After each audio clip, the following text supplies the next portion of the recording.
Bonjour et bienvenue à cette merveilleuse émission du jeudi matin. Que le Seigneur vous bénisse puissamment, infiniment, au nom puissant de Jésus-Christ de Nazareth. Grande est ma joie de me retrouver une fois de plus en train de prêcher la parole à tous ceux-là qui écoutent chaque matin cette dévotion matinale. Mon nom c'est Blaise Pétier, mon contact au plus 237 695 66 15 25. Père, nous te remettons ce merveilleux jour, cette merveilleuse matinée, cette merveilleuse dévotion matinale. Nous prions que ton esprit vienne à présent nous conduire, vienne à présent nous guider, vienne à présent nous enseigner et que nous en soyons bénis au nom de Jésus. Ce matin, nous allons parler, n'est-ce pas, de ne pas se relâcher dans son travail.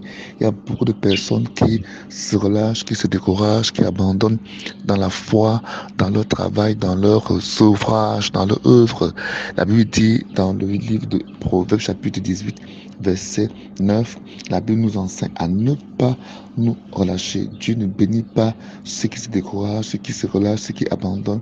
La Bible dit, qui se relâche dans son travail est le frère de celui qui détruit. Celui qui se relâche dans son travail est le frère de celui qui détruit. C'est ce que la parole de Dieu demande. Donc nous devons apprendre à toujours persévérer, à toujours être, n'est-ce pas, persévérant, à toujours être constant dans notre travail. Donc c'est ce que la parole de Dieu nous demande, que ce soit dans la foi, que ce soit dans notre travail, nous devons être constants. Dieu aime la constance, Dieu aime la persévérance dans le travail, dans la foi, dans ce que nous faisons, dans la tâche que le Seigneur nous demande de faire. C'est ce qui ressort dans notre dévotion de ce matin, n'est-ce pas, de ne pas nous relâcher, de ne pas abandonner. Tu as commencé la foi, tu ne dois pas abandonner. Lui-même dit, je sais que ça dit, que celui qui, n'est-ce pas, met la main à la charrue et se retourne pour regarder en arrière, celui-là n'est pas digne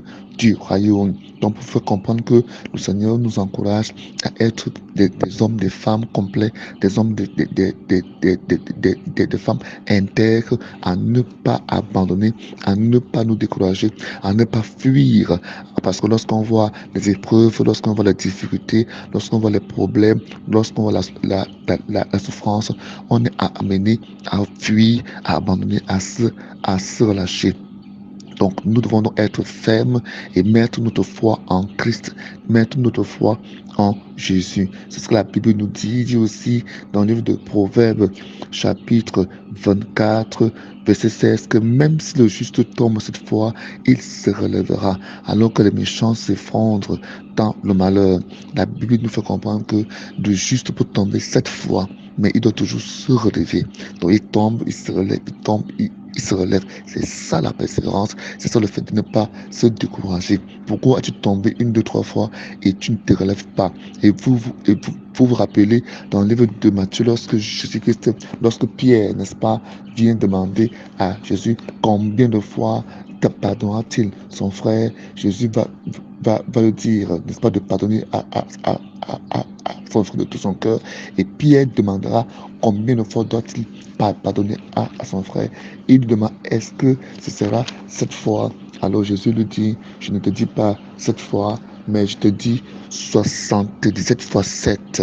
Amen. Pour prendre ce texte dans Matthieu chapitre 18, verset 21 au verset 22 et de comparer à au texte de Proverbes chapitre 24, là où il dit que le juste tombera 7 fois et 7 fois il doit se relever pour montrer que même si tu tombes plus de 7 fois, même si tu tombes 77 fois, tu dois te relever. Tu dois te relever parce que ta position n'est pas au sol, ta position c'est debout. C'est pourquoi aussi dans le livre de Ésaïe chapitre 100, il dit, lève-toi, lève-toi, lève-toi. Dieu veut qu'on se lève. Lève-toi et que la lumière de l'Éternel brille sur toi. Alors ce matin, ne sois pas découragé. Quelles que soient les causes extérieures ou intérieures à toi, tu ne laisses pas les vaincre, tu dois les surmonter, n'est-ce pas, et te relever, et te relever et servir le Seigneur. Le service de Dieu n'est pas facile, l'œuvre de Dieu n'est pas facile.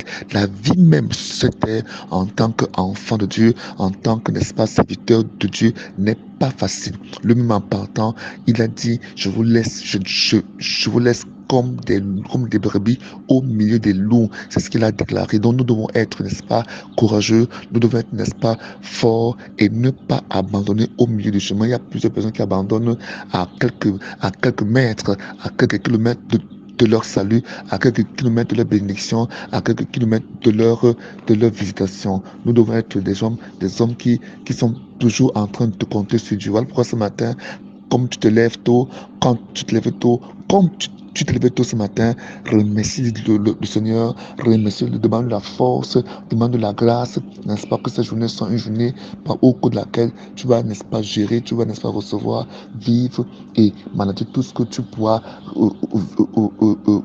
recevoir durant toute cette journée. C'est ce que le Seigneur veut, que nous nous confions en lui, en toutes choses, sans toutefois nous positionner sur notre propre sagesse, sans toutefois nous positionner sur notre propre intelligence. C'est ce que le Seigneur veut pour toi. Alors mon frère, ma soeur, sois béni puissamment ce matin au nom puissant de Jésus. Que je me retrouve, je me rappelle de ce texte, là où le Seigneur Jésus-Christ parle, n'est-ce pas, de cet homme qui a construit une maison. Il n'a pas évalué toutes choses avant de lancer les travaux, mais quand il a lancé le chantier, il s'est arrêté au milieu du chemin parce qu'il n'avait plus de l'argent et les gens ont commencé à se moquer de lui. Peut-être tu es cet homme-là tu as commencé ton ouvrage, ton œuvre et après tu t'es lassé, tu as abandonné en chemin. Ce matin, le Seigneur t'encourage à reprendre ton travail. Il va être avec toi, il te fortifiera, il te donnera la force, il te donnera de la sagesse, il te donnera de l'intelligence. Sois béni dans ce matin au nom puissant de Jésus de Nazareth et que cette journée pour toi soit une journée de grâce, soit une journée de bénédiction, soit une journée de vie, soit une journée au cours de laquelle le Seigneur te visitera, il te rencontrera dans tes besoins, il te rencontrera dans tes problèmes, il transformera tes larmes de peine en larmes de joie. Que cette journée soit une journée où le Saint-Esprit viendra te consoler, où il te consolera de toutes tes peines, où tu seras guéri de toutes tes maladies. Toi qui es dans la peine, toi qui es dans la souffrance, que le Seigneur te console, qu'il te donne la paix, qu'il t'accorde la joie, au nom puissant de Jésus-Christ de Nazareth. Amen. Je veux prier pour vous. Je veux prier pour toi ce matin. C'est merci pour la grâce que tu nous as accordée de faire cette émission une fois de plus ce matin. C'est pas ta grâce que nous faisons toutes ces émissions chaque jour. Alors je prie que ton Esprit Saint, que le Saint-Esprit vienne à présent bénir, inonder tous ceux qui me suivent en ce matin. Tu les remplis de ta présence, tu les remplis de ta puissance, tu les remplis maintenant de ta grâce.